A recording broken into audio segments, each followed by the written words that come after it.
A컷으로 준비한 사진은요, 트럼프 그리고 중동에 대한 전쟁 관련된 사진을 준비했는데요. 중동의 지정학적 리스크가 불거지면서 유가가 폭등을 했습니다. 브렌트유는 $100 선을 넘어서기도 했고요. 그러면서 금리에 대한 부담감 다시금 불거졌고 반도체와 같은 기술주와 성장주들은 급락세가 펼쳐지기도 했는데요. 우리 시장 미국의 재채기에 아주 독한 감기에 걸린 듯한 모습입니다. 말 그대로 생존 게임에 접어든 듯한데 앞으로 우리 시장의 방향성을 어떻게 바라봐야 될지 알아보도록 하겠습니다. 먼저 중동과 관련된 이슈부터 나눠보겠습니다. 트럼프 미국 대통령이 이제 이란에 대한 대규모 공격을 예고한 상황입니다.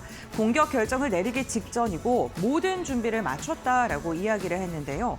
기존 작전보다 훨씬 더 큰 규모의 공격을 현재 검토하고 있는 상황이고 만약에 요청한다면 이스라엘 역시나 공격에 합류할 가능성이 있다라는 발언까지도 했습니다. 지금 미국이 이란을 공격하고 있는데 이스라엘은 한 걸음 좀 빠져 있어서 이 부분에 대해서 시장의 해석들이 나오고 있는데요. 중동의 국가들이 이스라엘까지 참여를 하게 된다면 중동의 이란의 좀 보복이 더 거세질 것이고 유가와 관련된 시설들에 대한 타격이 더 심해질 수 있기 때문에 이스라엘 현재는 한 걸음 빠져 있는 상황입니다. 만약에 공격에 합류하게 된다면 이러한 부분이 불확실성으로 더 확대될 수가 있기 때문에 시장은 이 불안감이 더 커지고 있는 상황이고요. 이란 역시나 지금 전혀 수그러들지 않고 있죠. 군 최고 수준의 작전 준비 태세를 현재 유지하고 있고 손상된 방공 시스템도 복구를 했고 신규 대공 장비까지 추가로 배치했기 때문에 미국의 공격을 막아낼 수 있을 것이다라는 자신감을 내비치고 했습니다. 이렇게 미국과 이란의 팽팽한 신경전이 점점 더 확대가 되는 가운데 단순히 신경전이 아니라 정말로 실제 군사에 대한 타격까지 이어질 수 있는 확전에 대한 우려감 속에 유가가 간밤에 또 다시 폭등하는 모습이 나타나기도 했습니다. 중동의 공급망이 흔들릴 위기에 처하면서 브렌트유는 $100 선 그리고 WTI는 $90 선을 넘어서는 모습이 나타났는데요. 가장 중요한 건 해상 운송로에 대한 위험이 점점 더 확대가 된다는 점은 시장을 우려를 하고 있습니다. 이란이 호르무즈 해협에 대한 봉쇄를 지속하고 있는 가운데 사우디아라비아 같은 경우에는 서쪽으로 지금 기름을 채취할 수 있는 공장 자체를 옮긴 다음에 홍해를 통해서 지금 우회해서 수출을 하고 있는 상황입니다. 그런데 후티 반군이 사우디의 유조선 홍해에 있는 그 유조선까지 공격을 하면서 홍해뿐만 아니라 바브 알만데르까지도 이제는 막힐 수 있다라는 우려가 커지고 있고요. 우회로까지 막힐 것이다라는 그러한 공포감이 유가를 강하게 들어 올리고 있는 상황입니다. 제가 지난 브리핑 때 WTI나 브렌트유가 $90 선을 넘어서게 된다면 금리의 부담감으로 이어질 수 있다라고 이야기를 드렸는데 결국에는 이번에 $100 선까지 돌파를 한 것이고요. 일간 상승률을 보게 된다면 WTI가 6%, 브렌트유가 7% 올랐고요. 올해 연초와 비교했을 때는 무려 60%, 67%가량 상승을 했습니다. 가솔린 같은 경우에도 83%가량의 급등세가 나오면서 전반적으로 지금 가스 그리고 기름과 관련된 우려감이 커질 수밖에 없는 상황입니다. 이렇게 시장에서 고유가에 강하게 반응을 하고 있는 건 이 유가가 높아지게 된다면 공장을 운영하는 비용이 올라갈 뿐만 아니라 그리고 운송하는 운송 비용, 여러 가지에 대한 물가 상승까지도 이어질 수 있고요. 물가가 상승하게 된다면 금리 인상을 중앙은행에서 선택을 할 수 있고 이게 기술주와 성장주에는 부담으로도 작용을 할 수 있기 때문에 시장에서는 이 부분에 대한 우려가 점점 더 커지고 있다는 점을 기억해 주시면 좋겠습니다.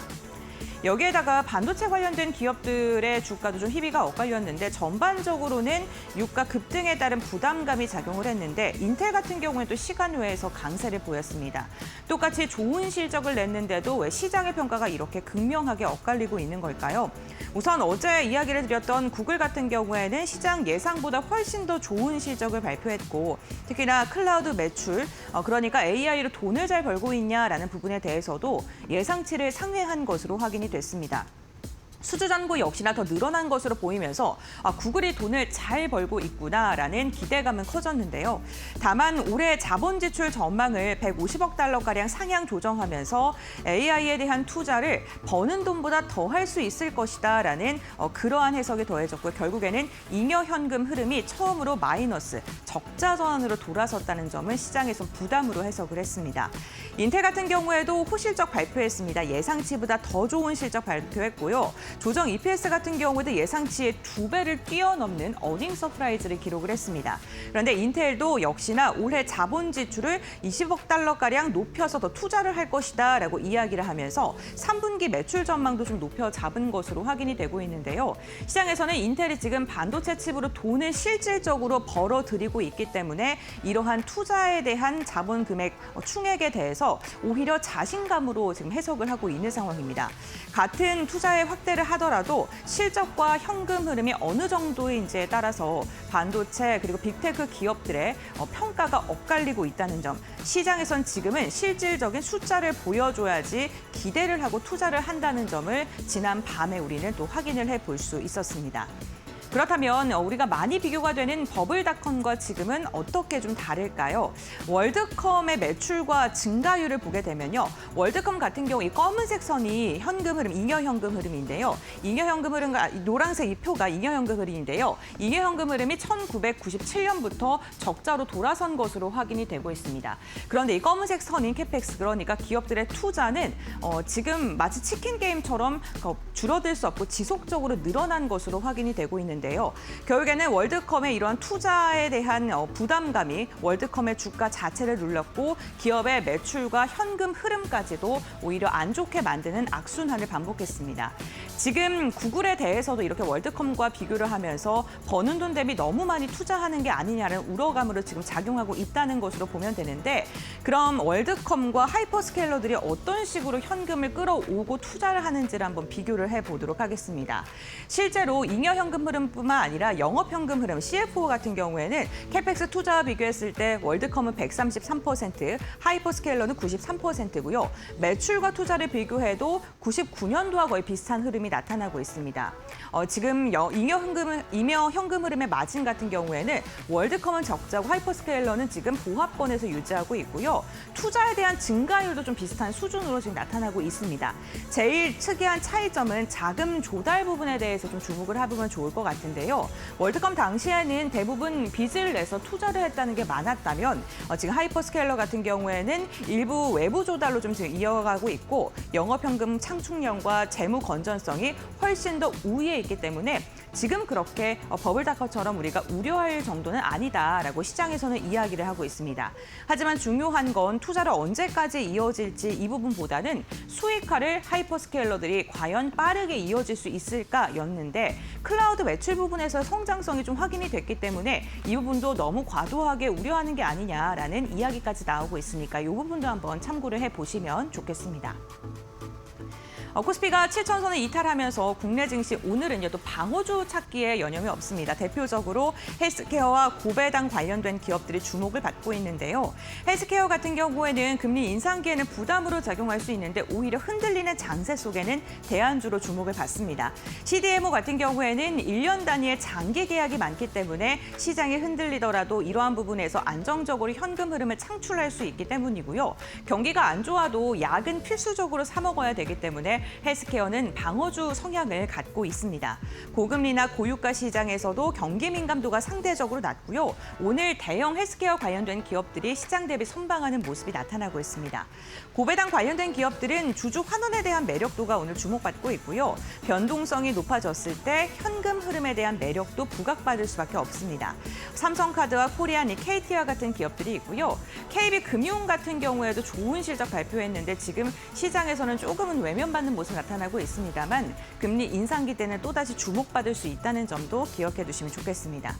결국에는 이렇게 헬스케어와 고배당 관련된 기업들 역시나 실적의 안전성과 탄탄한 현금 흐름을 갖고 있고 숫자로 증명해내고 있다는 섹터라는 점, 이 부분을 시장에서는 오늘 좀 주목하고 있다는 점도 참고해 보시죠.